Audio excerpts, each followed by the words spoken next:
This episode of the podcast is sponsored by Anchor. Anchor is the easiest way to make a podcast. It's free, and the creation tools allow you to record and edit your podcast right from your phone or computer. Anchor will also distribute your podcast for you, so it can be heard on platforms like Spotify and Apple Podcasts. You can also make money from your podcast with no minimum listenership. It's everything you need to make a podcast in one place. So download the free Anchor app today or go to anchor.fm to get started.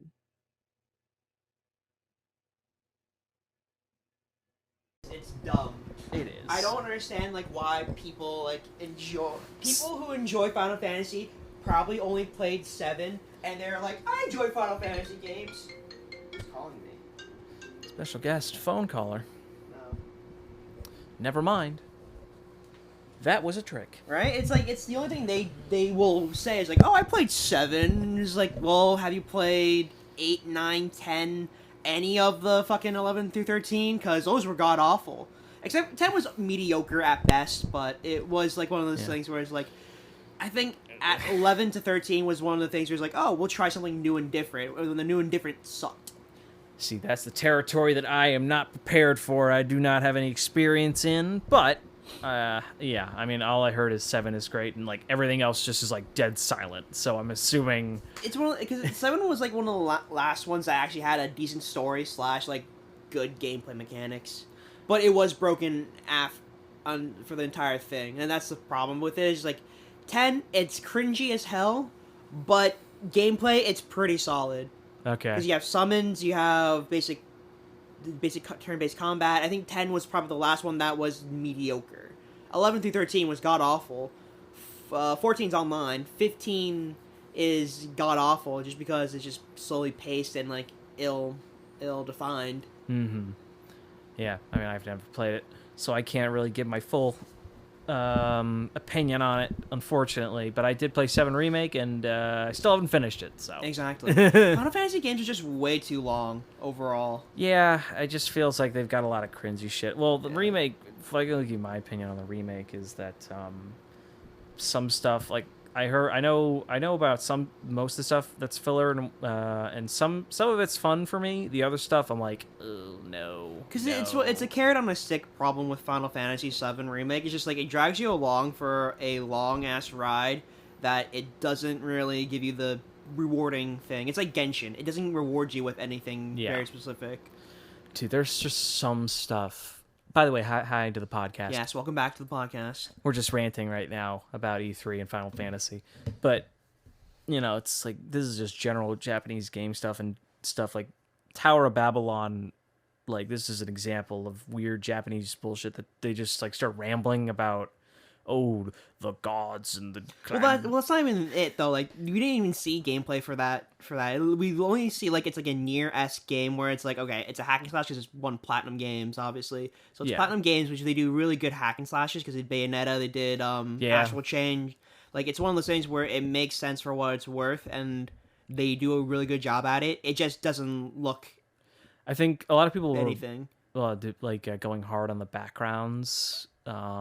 for what they showed, and I'm kind of well, if it just looks generic, honestly. It looks kind of they're going for the Breath of the Wild feel, the sort of cell shaded. But the thing about that, right, is that you need to make sure the characters are cell shaded. Yeah, and, that was the thing. It's some of them have harsh outlines, some of them don't, and they look completely off different. And I guarantee this is probably just pretty much beta / alpha footage in the first place. So it's they definitely have time to, because I think it's 2022 release. So it's I don't really care. They have time to fix it up and polish it. So, and it's a Platinum game, so it's going to do good because all the games are good technically. Yeah. Yeah, I can tell you that a lot of stuff's going to be coming out in 2022. From what we've seen from E3, it seems like everything's just going to be either December or... it's already halfway through the year because I think games developers know they don't have enough time to cram in for a holiday release, so they're going to do it safe and go for it next year. Plus, you don't want to compete with all the other stuff that's coming out at that time. But probably Nintendo's are releasing Gen 4 remakes, so people know that they're already losing a battle inside the last fourth quarter of the year. Absolutely. So they're going to be we're going to save the ammo and surrender for this part, and then we'll pick it up next year. Yeah, which is fine. That's fine. It's a marketing thing. It also gives time for the developers to get their shit into action, and then... Plus, Nintendo and Christmas is a pretty good dynamic duo. That's a family-friendly time of year. Pretty solid to buy games for other people. Yeah, that's like Nintendo's like territory. They're like, you don't want to fuck with us in this area. Trust us. I think the only Nintendo thing that's relevant was announced by Ubisoft, which is Rabbids again. Yeah, it looks good. Which is like it looks pretty. I just don't like the XCOM stuff, and I think the weakest part about those kind of games is like the RNG of being able to shoot someone. Yeah, that's the most pain in the ass thing. But my friend said they dumbed it down a lot because it's not technically a lot of like the XCOM, but it's still like the same concept though. Because like I think it's like a 0% chance of like the enemies behind something, but it's like 100% if it's open, which is fine. It's just that I don't like that kind of combat where it's just like okay, it's like random dice rolling. It's like within D&D, there's some sort of like limit control you could do. Yeah, the dungeon masters abilities stuff help control the odds. Yeah, exactly. It's one of those things. If you try to play like a hard mode on XCOM, you get fucked over, and like you really just like aren't having fun at certain points. I played XCOM 2 for like 10 minutes. I quit immediately. Uninstalled it. It's BS. It's not how the system works. That's also XCOM 2, so it's like they don't generally play correctly. It got like an 80% chance. The guy was like, and he still misses. He still misses. And then if the guy dies, you have to recruit a new one. So it's like and you have to level them up all exactly. the same. It's like that's so dumb. It's like who enjoys this? What kind of self-hating masochists? Exactly. You are self-hating masochist, and you're just like, Christ, you really enjoy playing games that make you start from the beginning if you die. There's a difference between hitting your head against the wall until it breaks, and then there's a difference between that and also the wall has a fucking gun pointed at your head. It's like, do you want to try it? Exactly. You just get hit anyway. Yeah.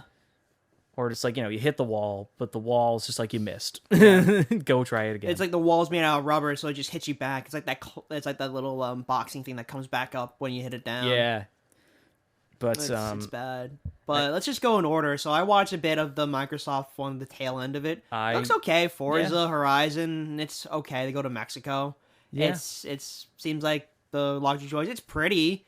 But I don't think they announced a lot of stuff for Halo. They announced Outer Worlds 2, I guess. Yeah, they did. Which seems fun. I didn't play the first one, but it's like a mix between Fallout and Borderlands. It's like okay, that's a distinct. I heard gameplay was pretty like meh, but the writing was really good, so everyone's like super excited for it. Because it's technically Obsidian and not really like Bethesda. Yeah, I mean who did that one? Yeah. But like it's all underneath the same banner now, so who really cares? But it kind of sucks that we didn't see Todd. Oh, God. We did. Okay, so I watched the full thing. Yeah. And we do see Todd at the start. Yeah, but like but Todd kind of sort of runs the show, and like that's a part of it. But like, it's one of those things where it's like, oh yeah, we're still working on Star Citizen and whatever, and Elder Scrolls 6, and it's just like, yeah, but you don't have anything to show for it, so they have they have like a cinematic trailer. I knew, dude. I was like, okay, here it's Bethesda's turn. All right, let's see the cinematic trailers. That don't mean jack shit. Exactly. It's one of those things where it's no game, no hype. Those are the rules. Yep. The only way that I can really redeem my faith, well, I mean, not redeem my faith, but just kind of like be like, oh, get really hyped for a game from Bethesda is if I see 1, a new engine, 2, gameplay, 3. Well, I mean, yeah, it's pretty much anything that wasn't the Fallout 76 trailer from last year. Pretty much. Like, they could show me the most beautiful looking, like, cinematic trailer. This goes for all games, too. Like, not just Bethesda. You could show me the most beautiful, like, cinematic trailer. Doesn't mean shit to me. And that's kind of the joke for the Outer Wilds trailer. Is like, they made, like, an anti-trailer, which is really funny. Yeah. And I think that's up their alley, and that was kind of the point of it. It's the only thing they came up with the title, Outerlands 2. Yeah. I'm definitely down for that. Yeah, I mean, like, overall, I'd say Bethesda / Microsoft's E3 is probably the best so far. I mean, that's not saying much because every single other presentation was just like Ubisoft's. This year so far is kind of bland. I think Nintendo's gonna hard carry this one like always. I really hope. Is Sony in this one? Or no, Sony dropped out years ago. Oh, okay, good. I mean, because they're doing the state of play like Nintendo like does the Nintendo Directs. I think that's a way better option for them to do it because like I hate because it's like always a competition too because like Sony's more of like sort of like just selling it to the investors. That's what E3 used to be until they opened up to the public. Mm-hmm, so it's more of like more of a kind of like convention rather than like something like NAB where it's like someone who actually will invest inside you and who will buy your products sort of because like all they really did was just announce is mostly for journalists too Because like a lot of times, journalists will go sit down in the theater and be like, "Yeah, I saw this. It looked interesting." Blah blah blah. But like with the age of the internet and streaming, like why and like especially with COVID and stuff, why would you invite people there when you could just perfectly just Show it to everybody on YouTube. exactly? And it's just like it would save you a lot more time and space. I mean, it definitely is a different vibe when you have something in person, obviously, but it's to the point where just like, would you risk a health and safety of other people to make something hyped, you know? Right. Which is like one of the things where like I think Nintendo does really well is like they kind of just like, okay, here's Masahiro Sakurai sitting down at his couch playing on his two TVs with two controllers, which is really funny in the end. But like, it is one of those things where it's like, yeah, it just makes more streamlined sense. Just like go to a studio, shoot for like an entire day, and then just cut together all the trailers and stuff, and just release it. Because that's what really E3 is. It's just a slew of trailers that you get to see. You might see some games, but not really. Yeah. It's one of those things. I really just don't like E3 anymore. Where it's just okay, I just look over like someone's just news in general, and then I'll see the trailers there. Exactly. I would just wait for the trailers to come out, and then just be like, okay, so this came out. Because everyone does that. Game Explain, The Escapists, they all do the same thing where they clip the trailers. So it's just like, GameSpot does it. IGN does it. They might offer commentary, but like those are just separate videos in the end. Yeah, it's like reactions, like, oh my god, I can't believe this thing came out. It's like, all right. Yeah.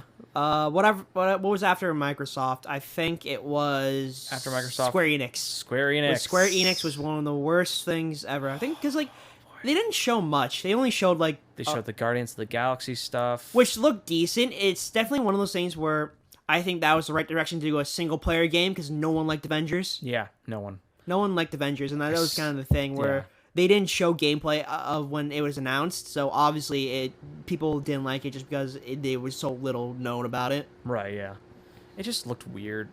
It was just boring. Well, it was boring from what I've heard, and it's just like people already kind of superheroed out after the whole Endgame thing. I think Marvel like superhero stuff has kind of fizzled out, which is fine. It's one of those things where it's like everything that everyone does is a reaction.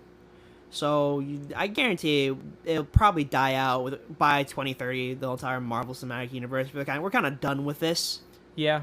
But then, like, probably in 2060, they'll come out with it again because people are like, oh, you remember this? Because the kids who watched it back in the day will probably remember it then. So, like, oh, we're going to reboot this and reboot that. And I was like, okay, that seems fine because it's a pendulum thing where it goes one way, then comes back the other way, then goes back and go back. Exactly. It's just trends. Like, it's like the tides. It'll, like, go in and then come back out. It's never really solid. No. The only thing that's, like, going to be, like, solid is Pokemon. And I do think it's going to, like, carry on for the next 100 years. Yeah, you're not wrong. Well, because, like, they have a great setup, you know. It's just add more. It's a very simple setup. And I'm glad they're doing the Arceus thing, which, you know, obviously. I like it. I think it's a really cool demonstration of, like, what they want to do. I just don't think it's going to be the greatest. I don't think it deserves a $60 price tag. No. I think it's like a $50 game. Yeah, no. But from what I've seen so far, it's like a $40, $50 game. Yeah, it's one of those things, too, where it's like the label of AAA boosts it to the level of $60 game, which is a sham in the general long run and everything, because I remember when games cost like $50 to $40, and I was just like, yeah, that seems moderately priced for like a standard expansion. Now things cost like $70. Exactly. Now it's like PS5 games are $70. I was like, on top of the $500 you have to pay for the console, which is like I saw my PS4. It works. It plays DVDs, Blu-rays. It works. Like I don't need a new console. Nope. And you got when I have computer, a large ass computer, and it's just like I don't need to do that because I already have all the stuff already on Steam, and like I'd rather play it on Steam because that library's forever technically. Yeah. Until Steam goes bankrupt or something. Yeah. Which will never happen. But then we got Epic Games. No, I'm just kidding. I mean, Epic Games is fairly good. It does give you free games like every week, and I'm like, yeah, it's like Amazon Games. I think Amazon Games it's pricier because you have to pay for Prime in the first place, which is a $120 price tag, but gives you free games for the entire year, which is pretty sweet. Which you get to keep, honestly, which is fun. It's just that they aren't really that great games because they gave away Yooka-Laylee for free. But I think the Prime benefits are more used for like the larger games too, because they do League of Legends giveaways and like Valorant stuff and sprays. So I was like, oh, that makes sense. Yeah, it's a good thing. It's like, yeah, if you tie it into this, because Switch is owned by Amazon, which is also really weird because they have not really pushed for anything like new in the past like 2 years. Yeah, just been keeping it quiet. Yeah.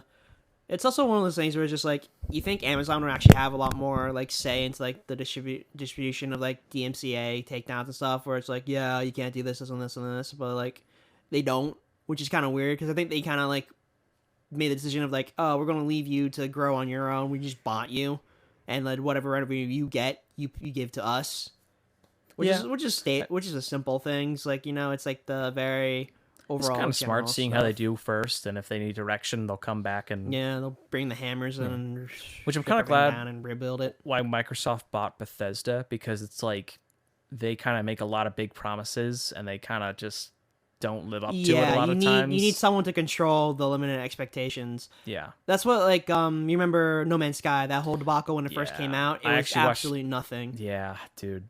That was a skeleton of like that was just nothing compared to what they promised. And I watched the Internet Historian video on it. And, Yeah, got the exactly. whole story, and I feel bad. You feel bad for Sean. Yeah. But like you need to understand that he did promise a lot in the sense where he was just going on and out and spewing out information that people wanted to hear rather than things that were already planned. But it did shape up in the end. It did come out They've to done be really one of good. the best like games overall. It's Yeah. really interesting to see. I think that game probably could last until the next decade, and then they'll probably come up with No Man's Sky 2, but they're still Absolutely. adding expansions onto it for Yeah. free, and it's just like it's a pretty good game. If you're $60 and you already get this content, it's worth the $60, especially like on Steam, where it probably will bump down to like 40 and 50 in the next couple of years. Yeah, definitely.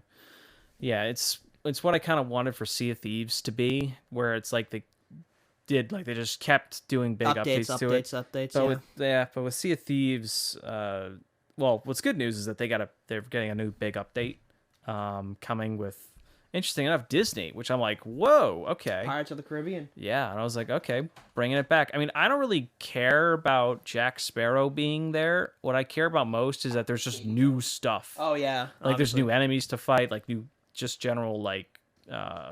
New like- things to do. It's one of those Yeah. things because like a lot of times I think the last update that people like were like, oh, it's like skeleton islands and the treasure and stuff, but like at the end of the day, It's the same thing. it's you've the same always over and done. over again. It's like you might find a kraken, you might find a giant shark, but like no one really. It's all randomized technically. Yeah, and that's why I kind of like from what I saw, there was like new enemy types. I was like, yes, please, God, Yeah. just I do think though they relegated like B team effort into that. It Yeah. was very much a Fallout 76 kind of thing where it's a really good idea, really fun gameplay dynamics, but it was just very bones when it first came out. get it. Yeah. Skeletons. Skeletons. Yeah, no, you're right. I mean, it's one of those games where they were like, we'll just add stuff later, but the stuff they've been adding has been good, but potentially speaking, could have been like No Better. Man's Sky potential, where they've just totally reinvented the game, revived it, and now it's like, could have been. And not to say that it isn't, but it doesn't seem like it's gotten the better press that No Man's Sky has. Yeah. And it just seems like less and less people have been playing it. Yeah, it's like Genshin. It's like the reward and grind isn't there. No, yeah. Where like you might come out with new events here and there, people might pick it up again, but you want people to be playing it in the long run. You don't want the short bursts of like player numbers because that doesn't do anything for you. You want players actively being within your community, and that's what like Pokemon Go did really well when the pandemic hit. They gave out free raid passes for remote raids, and it didn't change the way the gameplay loop worked. It changed how you played the game and and just gave you an extra tool set. But it's one of those things now where they can't take that tool set away, or they'll just be like get more complaints and play numbers will drop. So it's one of those things where it's like, okay, if we add this sort of thing into it, will this break the game? / will this keep player numbers up? Yeah, exactly. I have a E3 trailers on my phone here, so we can just scroll down and I'm just making sure that we're not missing anything as we go over these talks. Because I mean, it's just to make sure. I don't think they really announced anything for PC games. I think that was Among pretty much Us, it. kind of. Well, that was a Microsoft thing, though. Yeah, I mean, It was like 15-player lobbies, but who gets enough players to fill a 15? That's what I was thinking. I was just like, this only really benefits the streamers, which is okay. That's fine because a lot of people have a lot of friends, but it's just like that's gonna get really hectic and it's gonna end up really, really bad. You're gonna have to. Among Us isn't. Well, it's free to play on Mobile. Mobile. It's $5 on Steam, and I'm like, no one's gonna pay $5 for this anymore just because it's just it's kind of died. It's It's past. died out. The amount of player numbers has definitely died out, guaranteed. Everyone's moved on. Yeah. No, if they had done this like 2 months beforehand, Yeah, when if they or were so, if they made like a bi-weekly update, like an update every 2 weeks, that it would have like micro adjustments and stuff. It would have made the game cosmetics, yeah. made better. But like no, they maps are one thing. I think you do like a 2-month update with a new map. It's Yeah, just that it gets I'd agree. repetitive over and over again, and like you kind of know the ins and out of everything, and like you don't really want to play this anymore because it's the gameplay loop's not fun anymore. And that's the Yeah. thing is when you think about game design, you need to think about the gameplay loop specifically. You don't need to think about story. You don't need to think about anything right now. You need to think about how to keep the player engaged. Yeah. And yeah, they did start adding roles, which is interesting, like different roles, like the sheriff, the scientist. I don't know what's going to happen with that. I thought those were mods. Those are those are official things now they're doing now. Yeah. Okay. But So basically, it's Trouble in Terrorist Town. It's just yeah, it's like it's it's like Salem, Trouble in Terrorist Town. It's becoming all of that, and I mean, I feel like maps are kind of like the most important thing to update because that's how you get players interested again. And yeah, that's how it's like you could start add new different mechanics to each map. Like you could have like I don't know, maybe like hidden areas to explore, like hidden passageways, or I don't know, like some crazy stuff like traps or something. I don't know, like yeah, traps would be fun actually. And I think the newest map was really like their last chance to be like keep the hype going, but people no realized... one really knows about the Henry Stickmin collection besides people on Newgrounds and stuff because that was it's a Flash game obviously. It's one of those things where it's like no one's gonna know who this is, especially if people who already are like because like I'm not gonna say this, but everyone who plays Among Us like in the beginning was filthy casuals obviously. Yeah. It was they were like popular kids like Among Us this Among Us that. I was like. Yeah, but the gameplay is not fun without friends / like you're not gonna be here for a long time. It's not like telephone, like the Gartic phone that came out. It's just like it's not broken telephone where you could endlessly have kind of fun because it's based on your own creativity. Yeah, and I mean they did add achievements, but that's like that only No one really cares. No one really cares. You'd have to have people to play with you to get those. No one and everyone on the Switch doesn't have achievements. Like, why does that matter? Yeah, you're only really catering to PC, and the PC players already dropped. Yeah. Also, people don't really like the new map apparently nowadays because it's too big. Oh yeah, obviously because it's made for like 10 15 people. players. Yeah, it's made for like 10 people. I'm like, yeah, this map's really big, and it's just like really hard to get anything done. Yeah. Without limiting the amount of tasks that everyone has to do. I mean, the kill cooldowns are longer, but it's like you won't find a body for exactly. It's just way too big. 15 minutes. And by then, like half the crew will be gone. And you're like, oh shit, well. Yeah. And I guess that's why they did 15-player lobbies now. It's like, okay, well, it makes sense for why they did the 15-player lobbies, just because it is a very big map and you need to have it. I think if they took the size of the Tundra map, I think it was the one where it's like they're on the planet. Oh, the remote base. Yeah, the remote base. I feel like if they did that sort of size, because a lot of people said that one's their favorite. If they just took that size and just copy pasted, like switched around like how it would generally look, then that's fine. Like just make maps around that size. Yeah, and that should be good. But adding 15-player lobbies is like, okay, that's kind of like a fun lull moment thing where you could do it once and be like, okay. Enough of that. Yep, I'm done. People screaming in the Discord. I'm done. Or typing in the chat. It's like, okay. Why'd you kill me? Why was this? It's like, you stupid idiot. Oh, sorry. No. Someone will fuck up eventually. Yeah, exactly. It's one of those things where it's just like, overall, it's not the best gameplay loop. Yeah. And that's what it comes down to. Like Pokemon. Really simple gameplay loop. You battle your way until the end, and then after that, you just keep raising your Pokemon and doing new things. Yeah. And that's what I think Pokemon does a good job of. It's just after people complete the game, there's not really much to it because you already have your set team. The only people who like really do a lot more is like the shiny hunters and stuff, and like people who like want to do raids with friends, which makes sense because like it's one of those things where it's fun to do. Yeah. You get that cool little like team co-op work. That's really fun. Yeah. You could yell at your friends being like such idiots. You're like, what the fuck is wrong with you? What's wrong with you? So we talked about Starfield, Outer Worlds 2, Guardians of the Galaxy. Just looking down the list here. Redfall. Oh, vampire the one. Left 4 Dead vampire version. Yeah, there's Looks a lot of basic, does not appeal yeah. without friends. Like it's one of those things where it's like I'm not going to be playing with randos. It's not Dead by Daylight levels of like rando strangers, which makes it fun. I think that's probably going to flop. Keep going down the list and I'll see it. Final Fantasy, Stranger of Paradise, you know the one. Yeah, that's going to flop. That one, I don't like the look of the main character, and it just seems too edgy for me. Because that's what Tetsuya Nomura wanted. He wanted to make a game about a mad person. I was just like, okay. Oh, I haven't seen this one. Avatar: Frontiers of Pandora. Oh, that one. It's an Avatar. It's the Avatar game for the James Cameron stuff. Oh, okay. I'm just like, this ship probably sailed 10 years ago when the movie came out. Yeah. I don't think you really should be doing this now. It's not really a good decision. I don't think anyone's going to pick it up. That's probably going to do mediocre at best. Here's a big one. Halo Infinite multiplayer. It's Halo. It's going to do well, but it's when is it coming out? They never defined a launch date for it. No, not because the main director of the game left. Let me see. I'm not sure. It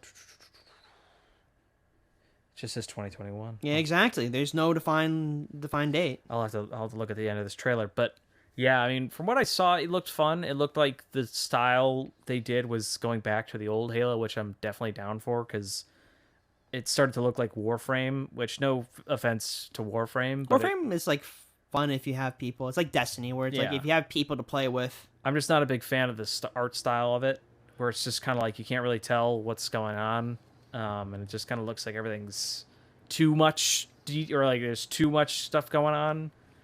It's overly detailed. Yeah, it's one of those things where it's like you probably wouldn't want to stare at it too long. Yeah, it's like with this one now, it's like it looks more simplified, which I'm definitely down for, and like the colors pop out more. Also, they did the Titanfall 2 tactic where getting a grapple hook. Every single single first player shooter just takes the grapple hook from Titanfall. I mean, I don't know if it's. I don't know if every single first person. I don't think Call of Duty has a. Battlefield did. Did they? Yeah, you see in the trailer that that's one of the things they added was a grapple hook, but that's like kind of like a. Well, that's one of those things where it's like a zip line. It's an attachment you can add to your gun, but it's like everyone. Not the. I'm not saying it's like a bad inclusion because it does some really cool stuff and it's just a smart thing to do. Yeah. It's like, why not if people like it? But I'm just saying it's like... I kind of want a new Star Wars... Titanfall 2 really inspired a lot. Yeah, I kind of want a new Battlefront game where it's like maybe a first-person shooter because I don't like third-person shooters. It's not fun. I feel like it's switched between the two. All right, it says holiday 2021. That's all it says. No, it's 2022 because I remember they canceled that one. That's all I said. Originally, they were going to do fall 2021, but then they pushed it back to holiday 2021. I thought last year they said like they're going to delay it just because they weren't ready enough or whatever, and people were roasted in the last E3. They fucking destroyed it. They were like, "What the hell is this? Where's Gary?" Maybe it's time to just make Halo a side game and let other IPs shine and focus on something else because that gamer people who aren't gonna buy Halo over and over again, you realize that I think player numbers have definitely dropped. Yeah, and it's like they're trying to rekindle the fire, but at this point, it's only the really hardcore fans or people who are like, "Oh, this looks kind of interesting." Yeah. But it's like you would have to play through Halo 1, 2, 3, exactly, 4. and that's why the Master Chief Collection came out. But it's like no one's gonna be sitting down to play like hours and hours of games. Yeah, for a game that they're like, well, I could just play this new cool looking game rather than just playing all these older games. And not to say that Halo isn't cool. Halo is very cool, but it was to fun. dedicate all that time. 3 was probably the best one. Oh yeah, absolutely for everyone, and then it kind of just went downhill from there. Because I think that was when like the Bungie left to do Destiny right after 3 or 4. Yeah, it was 3. And then they were just like, Microsoft was floundering with 343 game studios to like do something with them. Yeah, I know. Well, I don't know what the deal with people thought of 4. I mean, I guess they were kind of like it was. I think meh. 4 was okay and 5 was garbage. 5 multiplayer apparently was okay, but the story was in 5 was terrible apparently, and there's no co-op campaign. Yeah.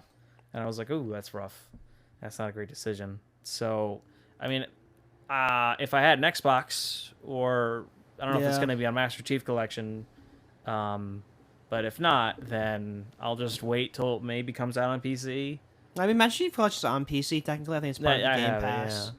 But it's like one of those things where it's like I don't want to pay for Game Pass. It's like $20 a month. I already spend $20 a month like on other stuff that I actually use. Yeah. Because one of those things where it's just like I probably could save that money to buy something else that's on a one console rather than kind of just like having a bunch of games I'm never gonna play. That's not anything with the Epic things. Like I don't play a lot of the games that I download. I just download it just to collect it. You know? Yeah, just have it for later. It's just having for later. Just like to show off. Like yeah, I own like 30 games on the Epic Game Store without paying a single dime, you know? Freeloaders all the way. I was just like, yeah, it makes sense for like why they're going towards like a stream baseline service instead of like the buy per game. Yeah. Because it is kind of a waste of money to like buy a game and then if you hate it, then like you resell it for like a lower price, which is always a loss on your part.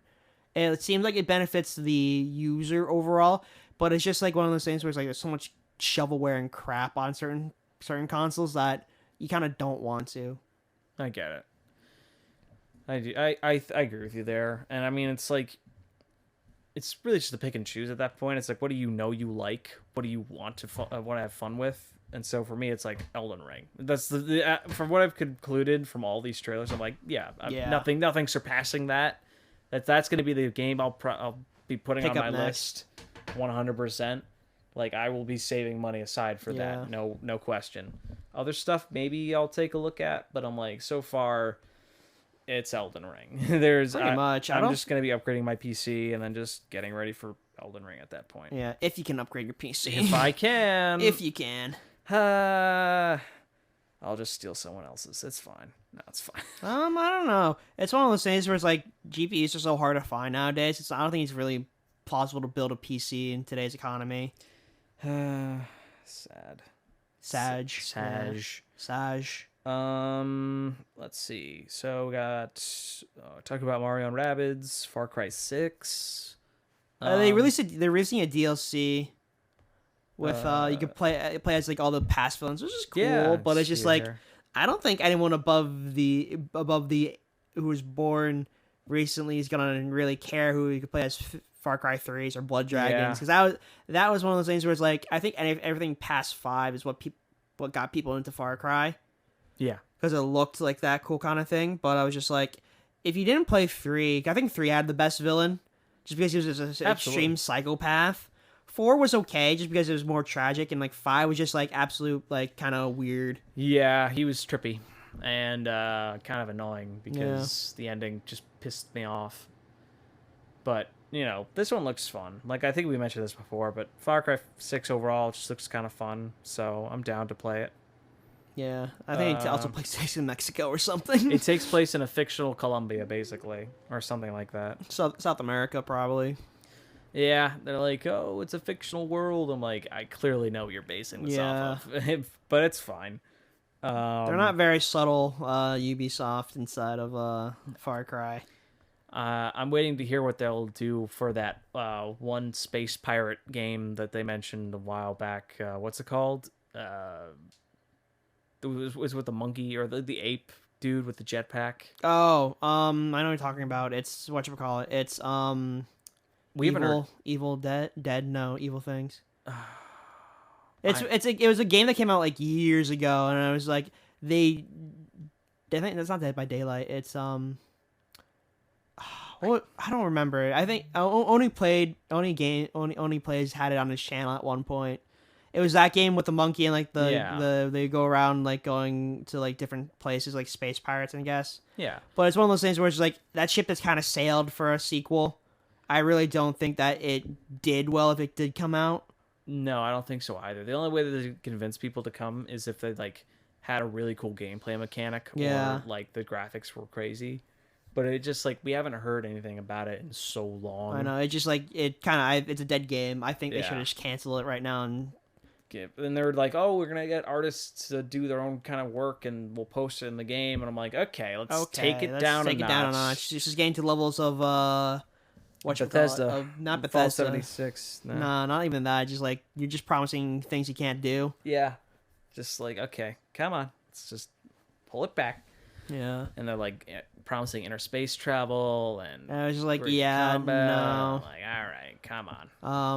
Let's see. Then there's Assassin's Creed Valhalla update.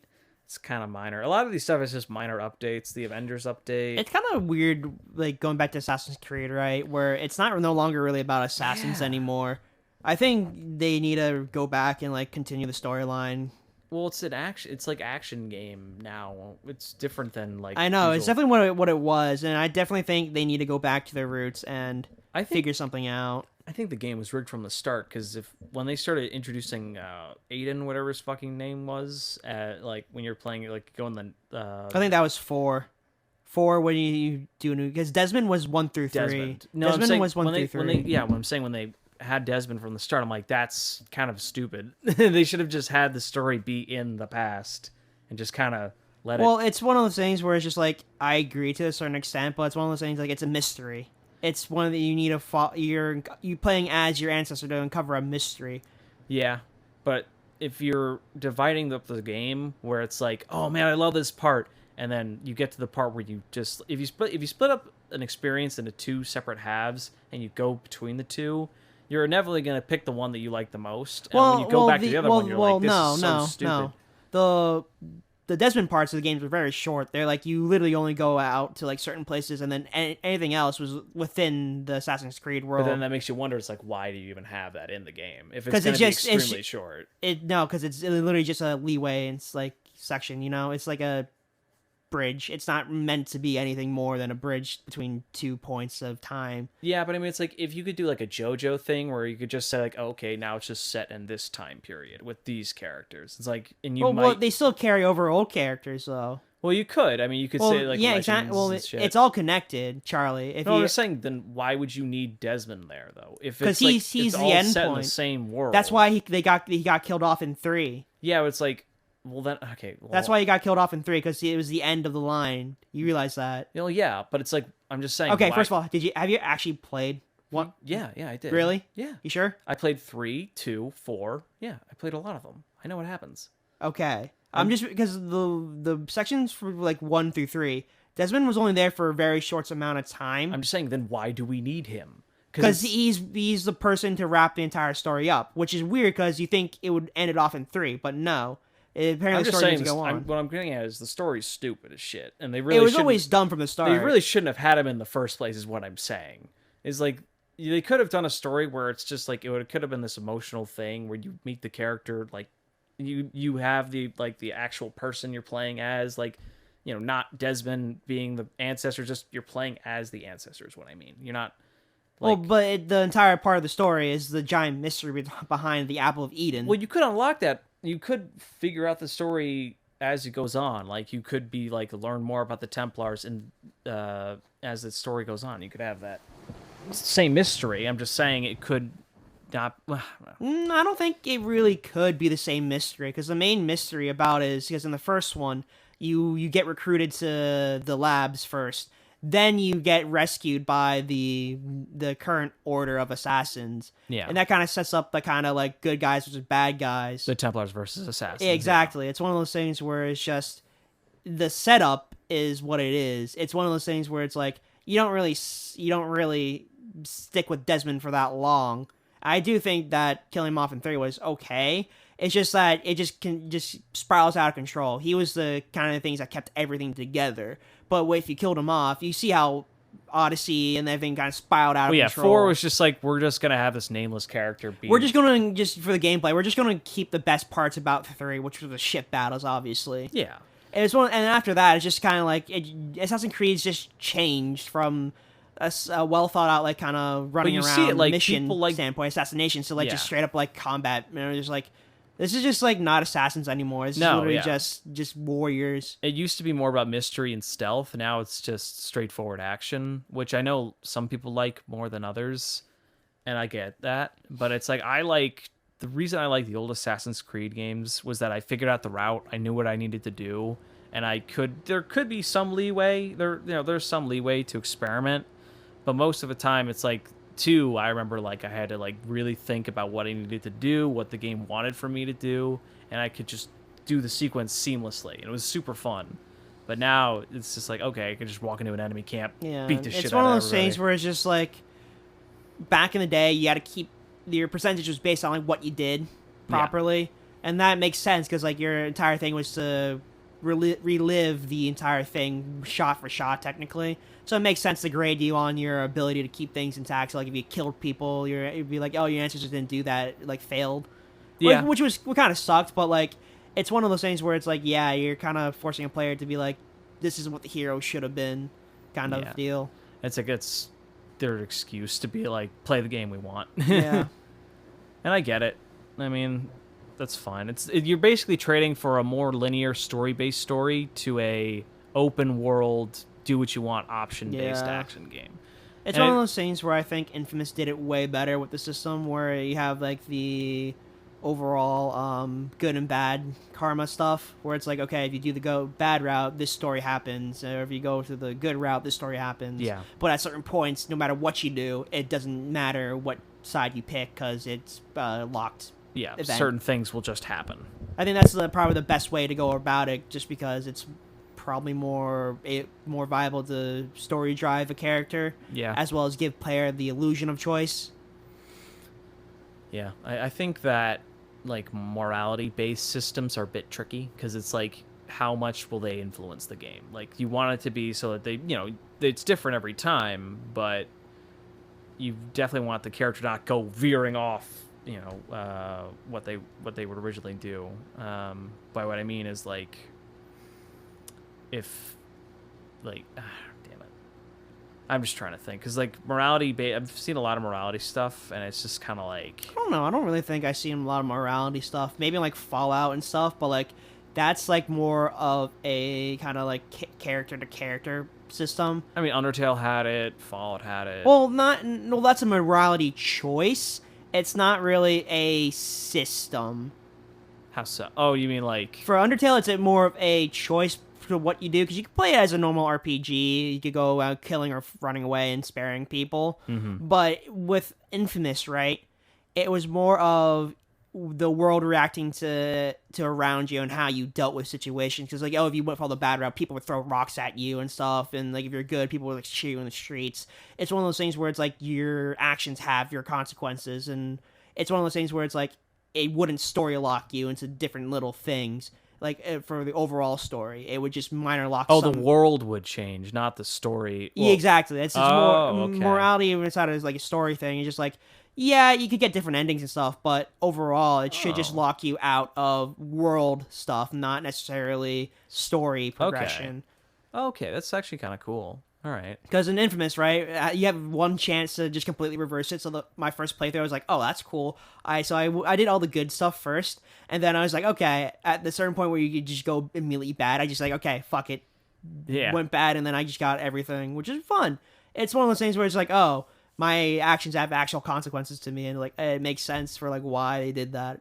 Yeah, it's cool. I like that. Yeah. I like it better than Fable. Fable is just fucking annoying. I think Fable is just dumb. Yeah. It's just one of those things where it's just like they don't program or think out a lot of the story that much. It's like, oh, will you save these children from working in the child factory? And it's like, no, I'm just going to burn down the factory. And it's like, well, we don't have jobs anymore. How do you expect us to live? It's one of those things where it's just like, they think about it in the wrong way because they try to give players a lot of freedom, and that's the thing I don't think they should do. I think nice, tight experiences are probably the more memorable things for a lot of people. Yeah. Because people remember, like, oh, Gary Oak from the original Pokemon games, he was an asshat, obviously, just because of how, like, his character was written. And like how at the end he got his comeuppance, like, yeah, you treated your Pokemon with only power in mind, and that's why you couldn't be a champion for that long. You were a virgin, Gary. I'm a gamer, Chad. You don't understand the power of friendship. I do. It's one of those things where it's like, I do think a tight experience definitely is better than this open world garbage that we have nowadays. Yeah, and speaking of open worlds, I mean, I'm a little worried about Elden Ring in that aspect, just a little bit. I think it's just going to develop to like the Elder Scrolls Online, where it's like everything has a little side quest and blah blah blah. And I was just like, I don't want to be doing this because it's just too taxing. The thing was like, Dark Souls and Bloodborne kind of were semi-open world. Like there was like But it was linear in a way how you yeah, progress there to certain were multiple areas. differing paths you could take throughout the world. And that's what I'm saying. It's not as tight as like Metal Gear Revengeance, right? There's very limited. It's very straight and narrow road. Yeah. But like how do you get to the ending is kind of like how like Dark Souls does. It's like, oh, you could do this route over here. It's the Castle Londo or whatever. Yeah. But if you take this one over here, you go to the sewer system and that kind of stuff, which just makes sense. Yeah. It's one of those things where like yes, a tight designed, well designed area progression system works a lot better than this open world stuff that we constantly get. Yeah. And I mean, they're smart about it, so I'm sure they'll do fine. It's just that when you have an open space, you got to populate it. And it's sometimes really hard for people to figure out how to do it correctly. And, you know, it's like they know what to do. I mean, they've done this stuff before, and they know how to add in like specific choices you do, like certain alliances you'll be a part of, or certain people you talk to will influence the story in small ways. But it's, you know, obviously I'm like, please don't fuck it up. Please. I think like I saw the Completist complete Epic Mickey. And yeah? I was just like, yeah, the game is a very nice tight storyline. It has a choice thing too, but it dictates on like what you do. And that's the thing that it doesn't lock you out any story, but it does change how the world sees you as a hero technically. That's cool. Which is probably it's a nice tight open world platforming, but it's just one of those things where it's like it is very linear in how you're supposed to do things story wise. Yeah, isn't Ghost of Tsushima similar, or is it? You go from like place to place, but like after that, between those points, it's like you can do anything you want. I'm saying like from a morality standpoint, like I don't think it has much of a morality system, but it is made by the same people who made the first infamous Sucker Punch. Oh, okay. So it makes sense that they did a good job with that. It's just that you don't really kind of see the progression of your choices at all, because at the end they give two choices to like either kill your uncle or whatever or spare him, and it's one of those things where it's like it's the last kind of choice ditch effort that a lot of storytellers do. It's like, oh, you need to go back and go to your save point, beat the boss again, and then do that, which is fine because that's one of the things where it's just like it makes sense. But as like a linear experience, you kind of want to kind of complete everything before you go to the boss, and that's why I think a lot of games don't do well. Is that they don't kind of make you want to complete the side quests to do everything, you know? Mm-hmm. Yeah. You know, you want to be completely done. It's bullshit. Let's see. Age of Empires 4? Yes, 4. It's always going to do well because it's Age of Empires. Yeah, I never played it, so... It's like Civ, but like with different mechanics of it. Yeah. Battle Royale Final Fantasy... That was always announced. Like, looks like garbage. Looks like a Chinese knockoff. Absolutely agree. But Square Enix does bank on a lot of the mobile games. Yeah. Ooh. Okay, so there's some cool ones coming up. Atomic Heart. It was the Russian one with the robots. Like the Russian... Oh, it looks okay. I think it's gonna look... That was the one with the lower frame rate, right? Yeah, I think that so, looks cool. I just don't know if that was like actual gameplay or not, so I'm not gonna really say if it's gonna do well or do bad. Yeah, it looks goofy. It looks interesting. Because it looks like My Friend Pedro from a certain standpoint, but just like a little polygonal and like kind of stuff. Then comes up Replaced. It's the pixel art one. Yeah, it's one of the things where it's like it looks indie enough, people will buy it. I do think though, like from Square Enix, like the Life is Strange series has gone downhill. It's definitely dying. I guarantee it. It's gonna be ending after this year, guaranteed. It's not as like not as good as what it was or what the story is. I think overall it's very cheesy and very like cliche on how like you do certain things. But yeah, I mean I've never played them, so I can't really give too much of my 2 cents on it. It's very similar to like the Walking Dead Telltale games, where it's like you have choices and stuff. Like you walk around and like you could. What's another game that did that? It was Until Dawn. Those games. But those games were just like bad in general, just because of like bad storytelling. Yeah. Like Man of Medea was like weird and shitty, and like I think they stopped making those games specifically just because they weren't selling well. Which is weird because like they made like announcements like we're gonna make a game every year for the next 6 years, and they're gonna be 6 inside this like cinematic universe. So I was like, that seems very ambitious of you, and I don't think it's gonna work. And I'm happy that it didn't work because it's just stupid. No, when you try to do too much, it can all collapse. Exactly. You try to get like actors too. It's just like the mocap on that. It saves time, but you're relying on the emotion of the actor, and if you hire the wrong person, you're obviously screwed over. Yeah, it all depends. I'm not a game developer, but it's like I wouldn't want to develop a game along with entire series on the side. Exactly. It's one of those things where it's like, knowing me, because I've seen indie game developers work, and I'm just like, yeah, the way you guys work definitely wouldn't fit into a AAA kind of experience, because like it's much more like a smaller team, obviously, and then the amount of work hours for coding and modeling, texturing, like everything's so spread out that you need multiple people to do it. Yeah. So obviously, like indie games like Stardew Valley take a long time to push any update out, which makes sense. But like the gameplay loops is simple. There's still stuff to do, even though you finish like your entire farm and stuff. You still have other townspeople to do, and like, there's more things besides like the dungeons and stuff. Like, and I think an update like every 6 months is probably really doable because it's only one person working on the game concerned Ape. Yeah. I actually got this series confused with Metro. It's Stalker 2. It's the one with the rugged first-person player in a They all mix together. Dude, they all do. They all mix together. It's not going to do it's well, Fallout, obviously. Stalker, and Metro Exactly. all just mixed. It's just like, who really cares? It's not going to do well. Post-apocalyptic world Exactly. with monsters and mostly humans with guns. Exactly. It's like, who cares? It's like, okay. Godfall update. Never played it. Never played it. Heard Don't it was really care. meh. Diablo 2 remastered. Only people who play Diablo are going to really care about that, Yep. because 3 is pretty decent, I think. For Honor update. Man, I haven't heard anything from For Honor in a long time. No one plays For Honor anymore. I mean, certain few do, and I'm sure they refined the gameplay, but I'm like, I have no interest. Redfall, Avengers update. Wakanda, Black Panther. No one plays the game anymore. Stop trying to pander to different kinds of people, because I don't think anyone...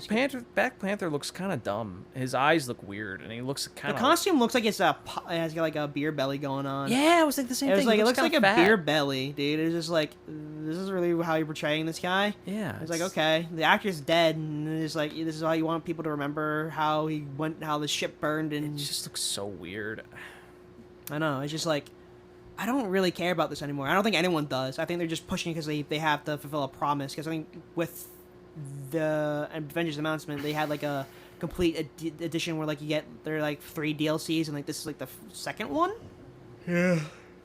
So it's just like, yeah, this is not going to do well just because not a lot of people bought the initial game. Yeah, it's like, come on, what are you gonna do? You already have a thin layer. You're gonna keep spreading it out. It's like, come on. Exactly. Then comes Contraband, a new IP from Bethesda, I think. Yes, and it's basically, let's see, yeah. At first, I thought it was like Avalanche Contra. Games and Xbox Studios. So the idea is that it's a co-op open world heist game. It feels like Payday. Yeah. It's like Payday with extra steps. Yeah, pretty much. Yeah. I think people are gonna pick up on it, but then it's gonna drop. It depends on how much stuff there is at the start. How many heists you can do. Exactly. And how It's one of those different it things where is. it's like you might need a farm.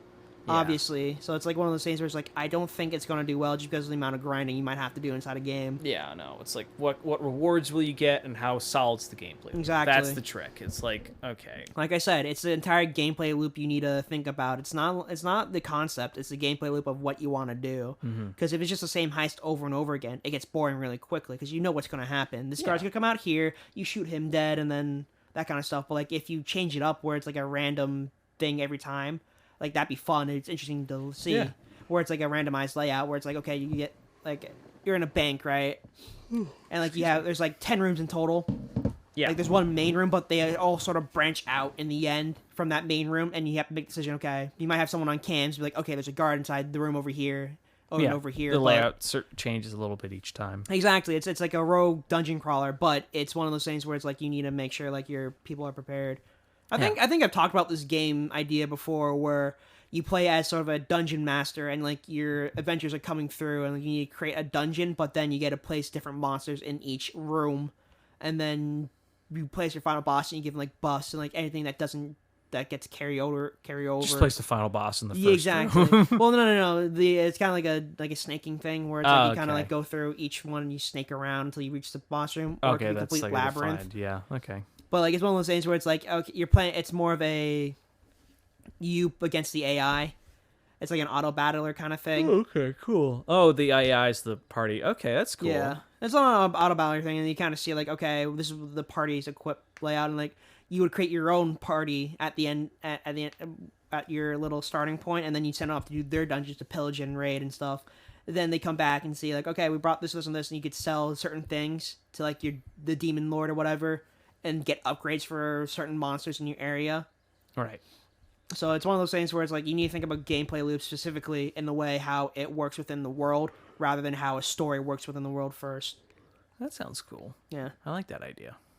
Don't steal our ideas, or we will seize and assist you, and We will cry and shit like you've never seen us before. Yeah. I don't know. But I think that make it a really good mobile game overall. I think so. It's one of those things where it's like a quick dungeon crawler. It's just like better you set than a up your, Chinese ripoff battle royale from Final Fantasy with chocobo costumes and stuff. We talked about this a little bit before, but Babylon's Fall looks. It's Platinum Games. It's going to do well with the Platinum's crowd. I just don't really think it's going to be appealing to everyone, which is okay. I like the concept behind it, but it just doesn't look great yet. I need to see more. Basically, I just need to see more because Platinum Games is like sushi. Some of the games are like very, very bland and very like well received, but some of them are very like outgoing. It's more of the nigiri and like kind of sashimi kind of stuff that people are afraid to eat, but it's really good. Yeah, you gotta experiment. I'm Yeah. cool with that. Slime Rancher 2, never played the first one, so I don't know where they're going to go with it because I don't think that game ever had a story. No, I don't think so either. What But else is there? it looks like a fun, cute game. There's some Dying Light 2. There's some Dying Light 2 was okay. Psychonauts 2, it's going to be the same Psychonauts game with just a new story. I don't think they're going to change much gameplay. Never played the first one, but it seems cool. I like the look of it. It's another 3D platformer, which I'm like, okay. 12 minutes. That's like the murder mystery one. It's going to be looks okay. Interesting. But it's going to be it's like I said, it's a very tight gameplay. Yeah, I'm wondering if it's going to be like if it's like the illusion of choice where it's like you do a certain thing and it'll just move on to the next segment, or will just like you figured out the mystery like immediately. Probably more of a Ace Attorney kind of thing. Yeah. Where it's very like you kind of walk around the room, but it's like you only have 12 minutes to do so. Right. And you find out certain things. Tom Clancy, Rainbow Six Siege updates. That's fine. The Pit. That's fine for Fallout 76. I don't think anyone who's going to buy the game buys I the have trailer. it, but I'm like, no. Exactly. Grounded, that came out already. It's just an update. It's not really going to sell anything. It's all right. Legend of Mana, it's okay. It's a remaster. It's probably going to do decent with the crowd. Solstice looks very generic.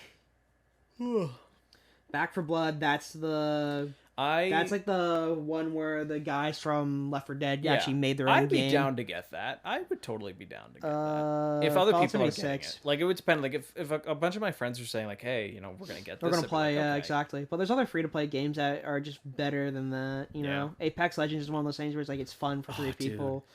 Dude. I want to play so bad. Yeah. Microsoft Flight Simulator, that was a pretty trailer. I was joking to Alex the other day. Yesterday when we were watching the Microsoft one, I was joking like, oh, it'd be kind of funny if they showed the Jeffrey Epstein Island, because like that was a big thing when like he died, and they like online a lot of people would go to and fly to the island and just like take pictures of like the other planes on there. I was like, yikes. Life is Strange True Colors, that's gonna probably bomb. Babylon's Fall we were talked about. Vampire the Masquerade, any vampire games bad. Naraka Blade Point looks okay. Hades is coming to Xbox. It's doing fine. Shredders adds. It's basically that snowboarding game that EA put out a couple years ago. Euden Chronicle 100 Heroes. It's a JRPG it's like a 3D with 2D and 3D elements. Yeah. It's very Octopath Traveler. It looks cool. It looks cool. I just don't think it's gonna do well because it look like it's pandering to a very niche crowd. It's pretty much pick your poison. If you're into it, you're just like, okay, what do I start with? Chernobylite, that's a zombie thing. Life is Strange Remaster still looks ugly inside 4K. Orcs Must Die 3, cannot say anything. Elder Scrolls Online, same. Morpurker, trash. Tinykin looks okay. Esports Boxing Club, that looks dumb as hell, but people are still gonna buy it just because it's you get to play like a sports game. Project Ferocious, that does not seem like it's a finished game. Warcry challenges, that does not seem like, that seems like it's like okay. Yeah, so far it's been Mediocre at best. I think Nintendo's gonna hit out of the park with Breath of the Wild stuff and Smash. Dude, if Nintendo goes fucking hard, whew, they've got potential. I mean, they've got... I mean, they don't have much competition, first of all. Yeah, you're not wrong. I mean, all they have to do is just add an update for Breath of the Wild, new Smash character, and you're done. Yeah, exactly. You win. You win E3 after that because no one else. The only competition is Elden Ring for the best reveal. That's the only thing that's. I don't even think they're gonna like do anything else with that until like 2022. Anyway. Absolutely, yeah. No, they're not gonna reveal anything. Maybe until like maybe the Game Awards, but that's like only if Jeff can convince like everyone at. I don't think Jeff Keighley can carry anything anymore. I mean, he's gotten to a point where he has somewhat credibility. I mean, he has credibility, yeah, but like I don't think they're gonna really. It's more of a marketing standpoint. If the game's not ready and you promise all these things, you end up with a No Man's Sky. That's true. Yeah, you're right. I mean, I don't think you want that situation, but it's like he also does want to really.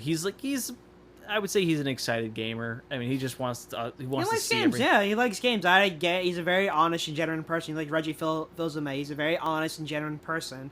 Yeah. It's just probably to the point where you don't want to. He's kind of tired. That's why he stepped out of E3. He's just kind of done with it. He doesn't see the excitement anymore that once brought him, and that's fine. Yeah, that's what a lot of people do. It's a lot of things. What happens inside the industry? If people don't find it interesting, then you're not going to find it interesting, and then why bother doing it? Yeah, that's true.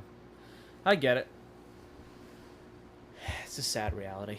It's a sad reality, but we live in a society. We live in a society. And on that note, I think it's time to end the podcast. So we will see you guys next time. Later, guys. Happy E3 in June and all that.